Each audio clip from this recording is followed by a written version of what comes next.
सब्जी मंडी के ऊपर ससुराल। ये बॉस ने तो हद कर दी। कैसे होगा अब? अरे क्या हुआ करण, इतने परेशान क्यों हो रहे हो तुम?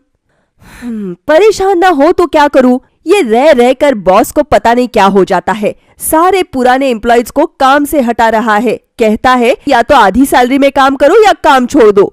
अरे वो तो बोलेंगे ही ना। उन्हें फ्रेशर जो 25,000 में मिल जा रहे हैं तो वो तुम्हें 1.5 लाख रुपए क्यों देंगे?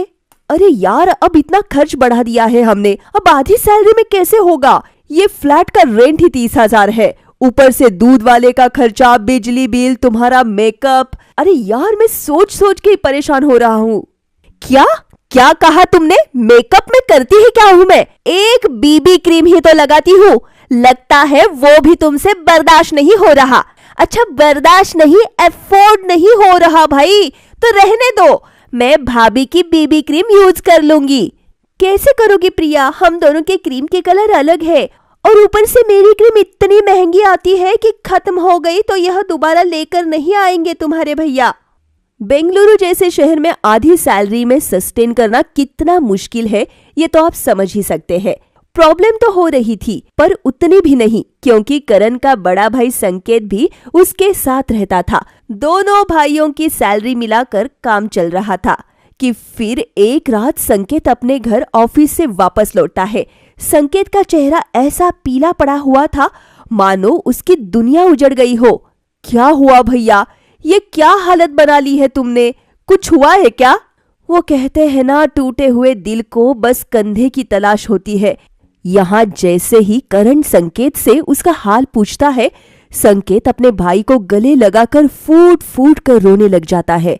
क्या करूं यार, मैंने पूरे 18 साल दिए थे ऑफिस को, उसके बाद भी उन लोगों ने मुझे निकाल दिया।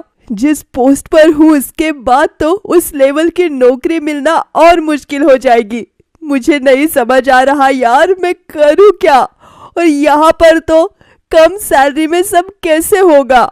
क्या कम है भैया? आप भाई है ना, मेरे 70,000 रुपए भी तो है। तुम्हारी 70,000 में सिर्फ 4 लोगों का खर्च नहीं देखना, बच्चे भी तो है, उनकी पढ़ाई भी तो है। हम लोगों पर तो अब ज्यादा खर्च नहीं लगता, पर 2 बच्चों के स्कूल का खर्चा कितना है तुमसे तो छुपा नहीं। अब उन्हें स्कूल से निकलवा तो नहीं सकते ना। हम भी जॉब स्टार्ट कर ले क्या भाभी? जॉब छोड़ते हुए पूरे 12 साल हो गए। मुझे इस उम्र में नौकरी कैसे मिलेगी? और 15 दिन 1 महीने दोनों देवरानी जेठानी नौकरी ढूंढने की भी कोशिश करती है, पर अगर दोनों ही नौकरी करने लगती तो बच्चों का क्या होता? और फाइनली इस सब का एक सॉल्यूशन खुद भगवान भेज देते हैं। रात को सभी खाने की टेबल पर बैठे हुए होते हैं कि तभी देव कहता है, पता है पापा, मेरा वो फ्रेंड है ना दिव्यांश, वो अपनी दादी के घर में ही रहता है, फिर हम यहाँ क्यों रहते हैं? वही ना पापा, हम तो सिर्फ एक ही दिन दादी के यहाँ जाते हैं, पर बाकी सब तो 365 डेज दादी के घर रहते हैं। अरे वाह, क्या आइडिया दे दिया सीना बेटा तूने मुझे। मैं क्या कह रही हूँ करण, ऐसे भी इस शहर में रहना और मुश्किल होता जा रहा है। क्यों ना हम वापस अपने चांदनी चौक चले? अपना घर है तो भाड़े की दिक्कत नहीं होगी और बिजली के लिए तो 200 यूनिट फ्री सरकार की तरफ से ही है। बाकी पापा जी खंबे से तार खींच लेते हैं। हाँ, चांदनी चौक से मेन सिटी दूर भी नहीं है, वहां नौकरी कर लेंगे, कम से कम बिजली और किराया तो बचेगा। ये हम लोग दादी के घर जा रहे हैं, वाओ! और आज फाइनली विक्रम के दोनों बेटे वापस घर लौट रहे थे। आलू ले भिंडी ले, आलू ले भिंडी ले, तोरी तोरी तोरी। नीचे सब्जी बाजार और ऊपर घर, कुछ ऐसा था वैशाली निवास का नजारा। अरे जी, अभी तक सो रहे हैं आप? क्या बनाऊंगी मैं बच्चों के लिए? मेरे जिगर के टुकड़े आ रहे हैं। क्या कहेंगे दोनों कि दादी ने कुछ बना कर ही नहीं रखा। आप जाइए और नीचे से मेथी और आलू लेकर आइए। आलू मेथी की सब्जी बना दूंगी करण और संकेत के लिए, और बच्चों के लिए फ्रेंच फ्राइज बना दूंगी। बड़े खुश हो जाएंगे दोनों। कोई पाताल नहीं जाना है मुझे। घर के नीचे है हमारे सब्जी मंडी। लुंगी लपेट कर उतर जाऊंगा। अभी थोड़ा लेटने दो मुझे। हाँ हाँ, मेरे ही वक्त आपको नींद लेनी होती है। जब आपकी बहन आने वाली होती है तो मुझे 4 बजे ही उठा देते हैं। कोई जरूरत नहीं जाने की, मैं खुद अपने बच्चों के लिए सब्जी ले आऊंगी। वैशाली बालकनी से थैली में रस्सी बांधकर नीचे लटका देती है। अरे आलू वाले भैया, जरा इसमें 2 किलो आलू डाल दो और मेथी वाले से मेथी लेकर 500 ग्राम मेथी डाल दो। पैसे थैली में डाल दिया है मैंने। और नीचे से ऊपर सब्जी मंगवाकर वैशाली फौरन खाना तैयार करने लगती है कि तभी दरवाजे पर दस्तक होती है और वहां कोई और नहीं, पूजा और नेहा ही होते हैं। पाए लागू मम्मी जी। कैसी है मम्मी जी आप? 2 जीव जैसे तैसे जिंदगी निकाल रहे थे, अब तुम सब आ गए, इस बात की खुशी ही होगी ना बेटा। वैसे मेरा मूल और मेरे ब्याज कहाँ है? ब्याज मम्मी जी? इन्होंने आपसे कुछ पैसे लिए थे क्या? कितना मूल देना था मम्मी जी? मूल मतलब हमारे बेटे, ब्याज मतलब हमारे पोता पोती। कहाँ है चारों? अरे मम्मी जी, बाहर इतनी ट्रैफिक है कि गाड़ी आगे बढ़ ही नहीं रही थी। मैं और भाभी तो उतरकर पैदल आ गए। दोनों बच्चे उनके पापा के साथ है, तो गाड़ी वही छोड़ने बोल दे बहू उन लोगों को। यहाँ गली में गाड़ी घुसती ही कहाँ है? तो क्या सड़क पे छोड़ देंगे कार को? क्या पापा, बेंगलुरु से मंगवाई है मैंने कार, इसलिए थोड़ी ही रोड पर छोड़ दी जाए? मेरे मायके की है कार, उसे खरोच भी नहीं आनी चाहिए। यहाँ सास ससुर अकेले थे, तब तुझे याद नहीं आई और गाड़ी की टेंशन ले रही है। कुछ नहीं होता है किसी चीज को यहाँ। मैं करण को फोन करके गाड़ी गली के बाहर ही छोड़ने को कह देती हूँ। बच्चे संकेत और करण पैदल आ जाएंगे। 15 मिनट बाद संकेत और करण हाथ में सब्जी की मोटी मोटी थैलियां लिए बच्चों के साथ वापस लौटते हैं। लीजिए, आप मुझे सब्जी लाने कह रही थी, आपके बेटे तो खुद सब्जी लेकर आ गए। बेटे किसके हैं? वो बात नहीं है मम्मी, घर के नीचे की क्या हालत हो गई है। इतने सारे सब्जी वाले हैं, कोई हाथ पकड़ लेता है तो कोई पैर। जबरदस्ती इतनी सारी सब्जी डालकर दे दी मुझे। पहले तो रास्ता बिल्कुल साफ सुथरा खाली रहता था, अब तो ये मंडी क्यों बन गई है नीचे? हाँ बेटा, नीचे का हिस्सा तो यहाँ खाली ही रहता था, पर फिर एक बार एक सब्जी वाला आया और उसने अपनी सब्जी यहाँ लगा दी। फिर क्या, पूरी की पूरी गली सब्जी मंडी बन गई।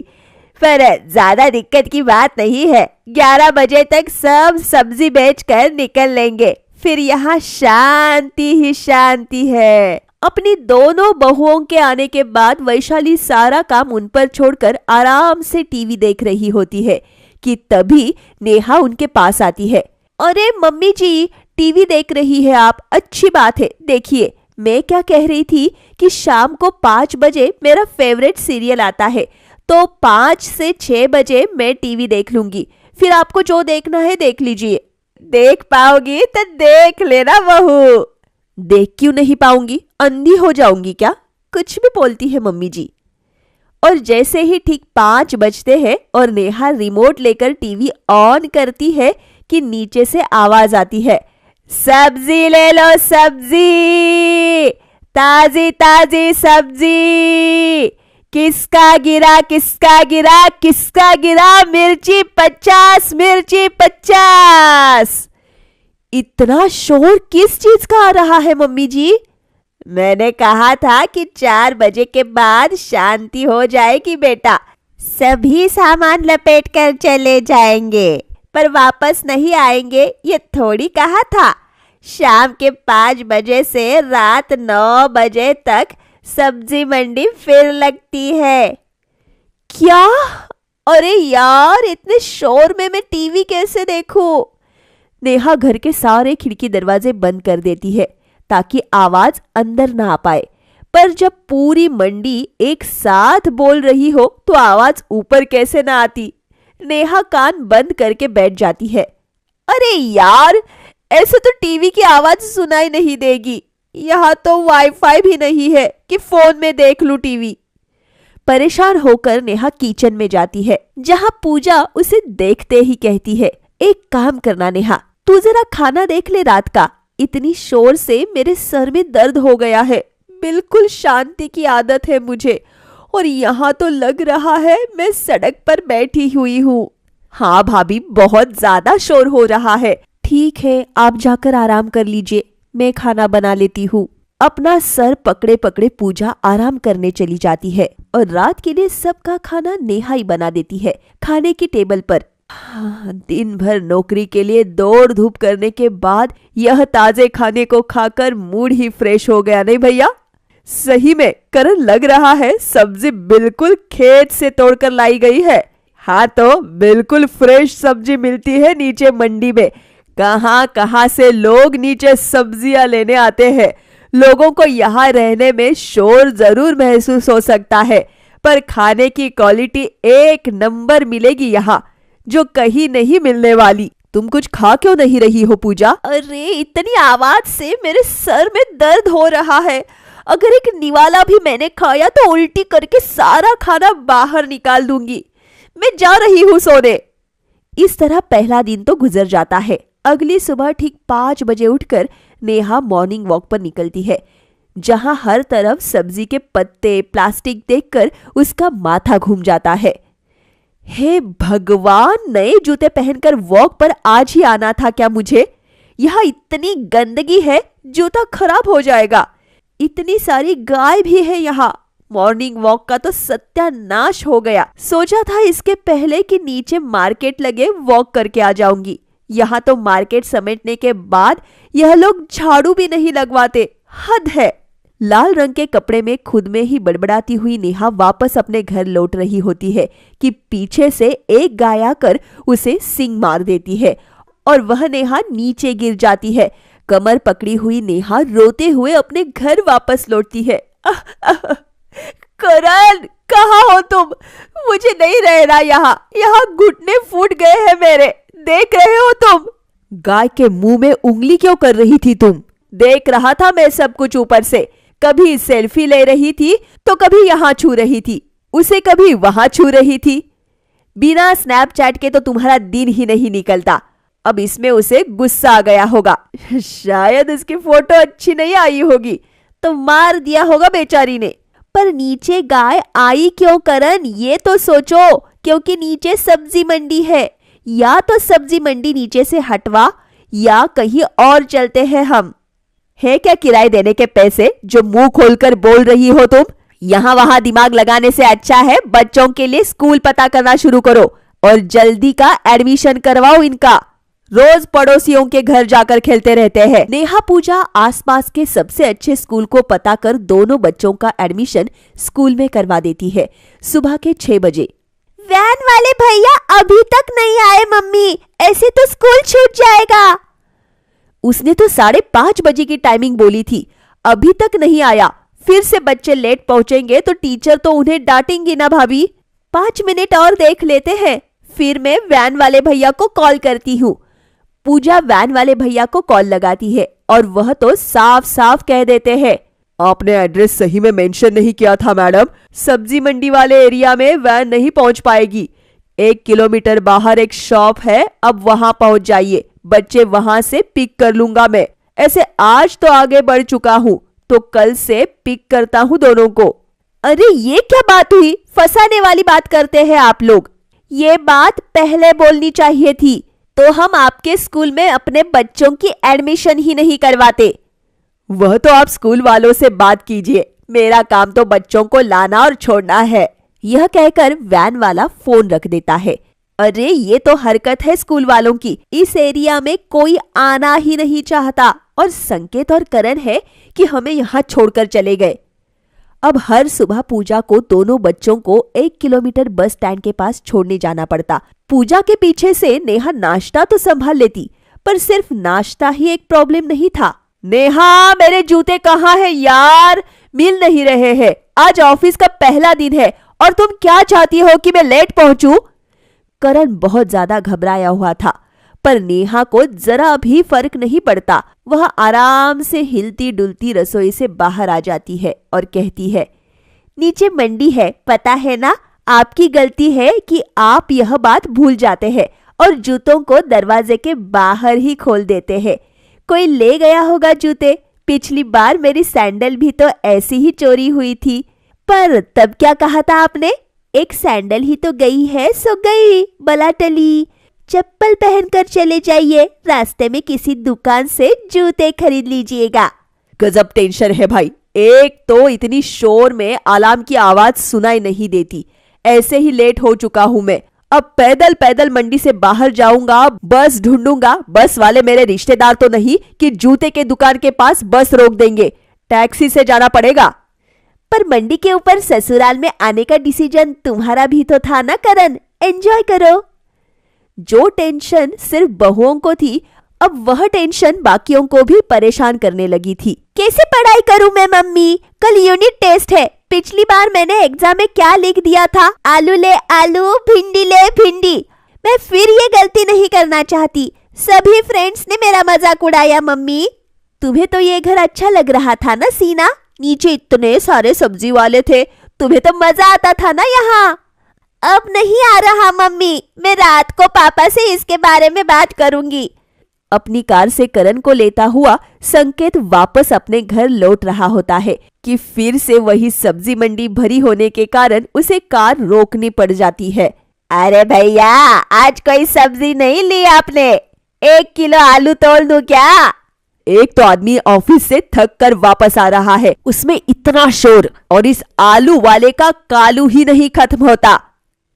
तुम तो पहले निकल गए थे भैया, मुझे बस से जाना पड़ा, वो भी खड़े खड़े। ऐसे ही पैर में इतना दर्द है, अब पैदल पैदल घर जाओ। अभी तो सूखा माहौल है भैया, जब बारिश होती है तब घुटनों तक पानी रहता है। ऐसे में भी सब्जी बेचते हैं हम। ये तो बहुत टेंशन वाली बात है, इसका सॉल्यूशन करना ही पड़ेगा।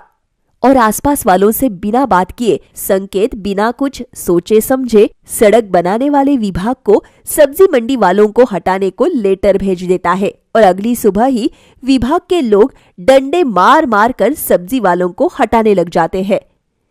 अरे जी, जाकर देखिए नीचे क्या हो रहा है। पुलिस वाले सब्जी वालों को मार कर हटा रहे हैं। यार मम्मी, जीना हराम कर रखा था इन लोगों ने। दिन भर शोरगुल करते थे, इसलिए मैंने ही फोन करके बुलाया है पुलिस वालों को। यहाँ से ये सब्जी वाले जाएंगे तो फिर जेल में भी जाऊंगी। तुम जैसे बेटे तो पढ़ने लिखने के बाद दूसरे शहर चले जाते हैं, हम माँ बापों को फिर पूछता ही कौन है। जब सन्नाटा हमें खाने लगता है तब इन्हीं की आवाज हमें जिंदा रखती है। नीचे उतरकर मैं इन्हीं के बीच जाकर बैठ जाती थी। 24 घंटे आते जाते लोग तो दिखते थे, वरना ना पागल हो जाती मैं। वह तुम्हारे बॉस ने तुम्हारी सैलरी आधी की तो तिल मिलाकर तुम यहाँ वापस आ गए। कहीं और अच्छा काम मिल जाएगा तो तुम वापस चले जाओगे किसी और शहर। ये लोग कहाँ जाएंगे? आज इनके पेट पर लात मार रहे हो तुम, तो क्या तुम बच जाओगे? वैशाली की बात सुनकर सभी की आंखें खुल जाती है और संकेत के साथ सभी भागते हुए नीचे जाते हैं। इन्हें यहाँ से मत हटाइए अंकल। हमें इनसे कोई प्रॉब्लम नहीं है, मुझसे ही गलती हो गई थी। आप लोग वापस चले जाइए प्लीज। पुलिस वाले वापस लौट जाते हैं और सब्जी मंडी वालों के साथ रहना सब सीख जाते हैं।